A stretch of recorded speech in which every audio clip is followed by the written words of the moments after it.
ሻሎም ሻሎም ቅዱሳን እንደምን ቆያችሁ? በኢትዮጵያ ከኢትዮጵያ ውጭ ያላችሁ ቅዱሳን ሰላማችሁ ይብዛ።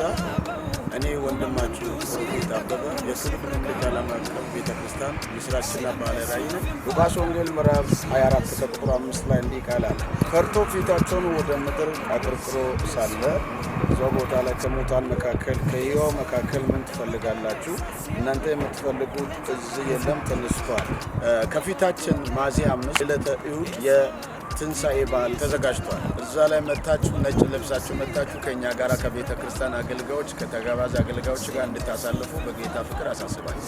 አድራሽ ከታች ከስክሪንም ተጽፏል። ጃሞስ መንደር 5 ፋና ላይ እንገኛለን። በዛ ቦታ ላይ መታችሁ ማግኘት ትችላላችሁ። እግዚአብሔር ሰላምና ጸጋ ይብዛላችሁ። ወዳችኋለሁ። ሻሎም። ሰላም ቅዱሳን ወንድማችሁ ሙዚቀኛ ዘዳግም ይባላል። ዛሬ በፊታችሁ የመጣው ማስታወቂያ ነገራችሁ ነው። እሱም ሚያዝያ 5 ዕለተ እሁድ የበዓል ፕሮግራም ልዩ ተዘጋጅቷል። ከኛ ጋር መጣችሁ እግዚአብሔር እንድታመልኩ ተጋብዛችኋል። እግዚአብሔር ሰላም ይብዛላችሁ። ሻሎም።